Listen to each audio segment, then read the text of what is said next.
All right, time for a follow-up review to a previous review that I did on the Nocturn Industries Tantos.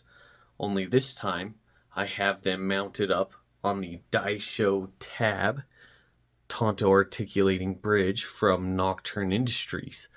This is a pre-production model.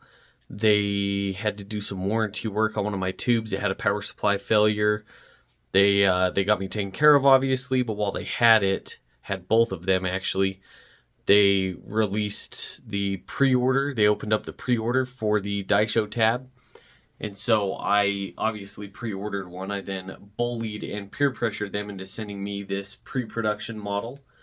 It is obviously it's black instead of green. They told me I could get a green one once they come out, but honestly, I think the black is a vibe. I actually really like it, so I'll probably be sticking with the black purely for that black and green aesthetic that I've got going on.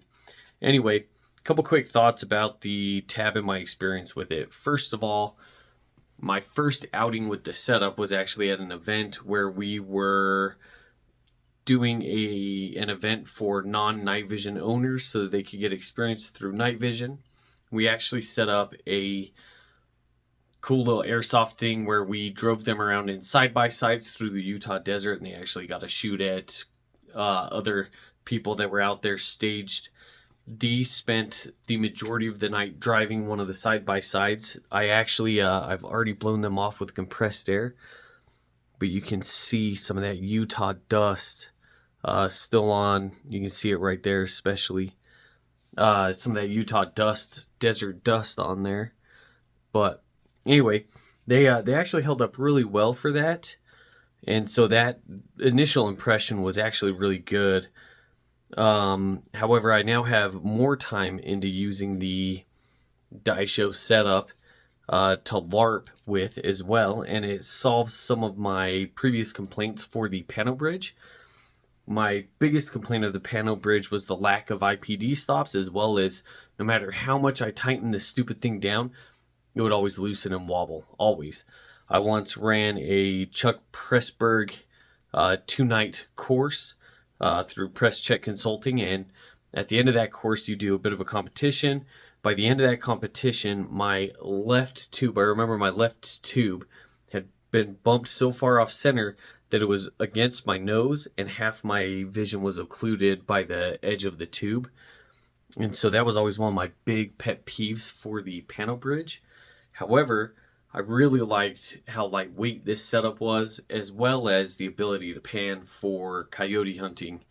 That is my main use for night vision during peak season. I'll get out 1, 2, sometimes 3 times per week to hunt coyotes at night.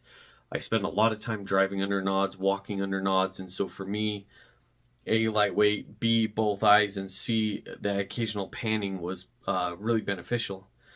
What this solves for me is during the off season or the summertime, like right now, I'm able to run dedicated binos, and I call it LARP season. I get to the range with the boys, we run drills, we train, I do some running and gunning, all that, and I'm able to run proper binos that up to this point have yet to move while running, which is a huge plus over the Pano Bridge. I've even gone as far as, we've all done it, but you snap the rifle up, and when you do, you accidentally smack yourself in the face with your optic, well, in the nod, and then your nods smack you in the face. I've done that a few times, and honestly, I was expecting, that right tube to have been bumped up, but nah, every time it's been good, and I've been able to keep going and running and gunning, so for me, that's pretty big. Couple features to run over real quick. Obviously has no onboard IR. I obviously solved that. I run, like I said, I do coyote hunting, so this is IR and white light. Yeah, it's an Inforce, but it does the trick and it's pretty light. I also run an admin / task light red and IR. I really like things that can be two things, especially if I'm going to wear it. I already was running these when I ran a mil-spec PVS 14, so for me, I didn't even change my setup.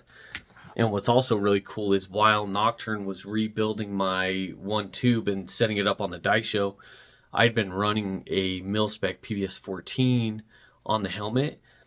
And to be honest, when I swapped that PVS 14 out for the Daisho setup, I did not notice a change in weight, which for me was quite impressive since I went from the monocular to the binoculars to not notice any additional weight or not have to change my counterweight or anything like that was really impressive. So for me, in my opinion, the ability to have both eyes but not get that penalty of weight is really cool.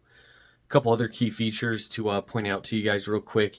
Obviously, when you run it on the Daisho, your Tantos, you remove your one battery compartment. The Daisho slides into the existing battery compartments. You remove the one, and then the other one becomes the battery compartment for the binoculars. And you run a single CR123 with a single push button to power on. I think that's really cool. You obviously have articulation. Right here, you can see it's actually pretty clever. If I can get it to focus well. The IPD stop is that little C-ring. And so you can set that yourself. I can manually overcome them and move them. Maybe it's just because I haven't torqued it down tight enough. I don't know. But, I mean, as you can see, it's been working fine for me. If I want to, I can really gur in there and overcome it. But that's fine. Let me kill the lights. If we kill the lights, you can see power them on, both eyes. If I articulate this side, you have pod shut off, which is super cool. I actually didn't realize that it would have that capability, which in my opinion is actually like super awesome. The fact that I'm able to run basically bridged monoculars but still have that function is super cool. The biggest pro in my opinion to the setup though is the ability to from home be able to pop these screws out. This piece here lifts up like a butterfly wing and you just slide your Tanto off. It's super cool to me that I can remove my left tube, slap it on a J-arm on the spare helmet, hand it to a buddy that may not have night vision or my wife or whoever it might be. I can run this side on the bridge still, and then that way I've split up my nods and have doubled my capabilities if I have a friend with me that doesn't have night vision. That is super cool. That honestly was the top selling point for me, and to be quite frank, I'm a huge fan of that feature. So preliminary review on the Tantos with the Daisho tab bridge is all A+. I really can't think of anything that to me is a major con. A lot of people will bring up manual gain. I run those adjustable irises. I just dim them with those if I need to. Honestly, I'm that guy that usually set the manual gain to full blast anyway, and set it and forget it, never touched it again. As for onboard IR, I obviously was unimpacted by that as well since I already run helmet lights. So to me, that's a moot point as well. Let me show you this real quick. To break it down from the Daisho tab bridge, you need a Torx. I believe this is a T10. And then you obviously just remove these screws. As you can see, all I did was remove those two screws. And then get a hold of it and pull this up. Oh, get a good angle. Get a not blocked by me angle. Slide that up, butterfly wing, I don't know what else to call it, and just slide this one off. This one happens to be the one using the cap for the power supply, so I'll remove that. It's actually quite easy to do. I'll slap this on a J-arm, show you the separated setup. Just to show the versatility real quick, here I have it mounted up on my second favorite bridge, the bridge that I like more than the Pano bridge, the Code for Defense NVB 58. Fixed 58 degrees, but this one actually has IPD stops, which in my opinion is huge. I also like that everything has adjustment knobs that I can just tighten by finger. So if it ever somehow comes loose while I'm in the field, like the Pano bridge constantly did, I can just tighten it right then and there. But also IPD stops. So pretty sick. If you're going to spend a lot of time driving, this is a level of versatility that you don't get out of traditional binos or bridged 14s.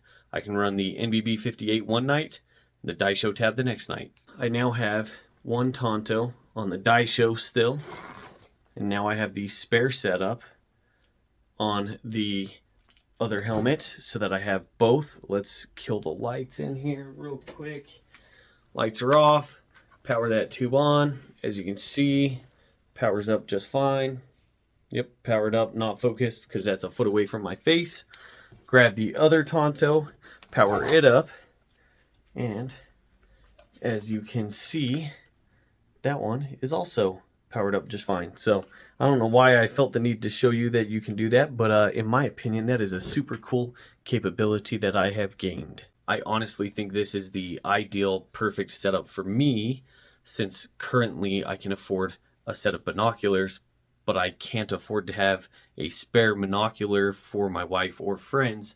However, this setup gives me the ability to split it up, run, during hunting season again, I can run the Pano Bridge again, or I can slap them on a spare helmet and have my wife go for a night walk with me if she if feels so inclined. So that is the Nocturn Industries Tanto's Daisho Tab Bridge setup. Little chunky looking, but in my opinion, still cleaner looking than RNVG's. Lightweight, not the lightest weight, but still lighter weight than some of the other, dedicated binocular housings that I've been able to demo and try out and, get some time under at the range. So yeah, all around, I'd say it's the perfect balance of features and capability. So there you go.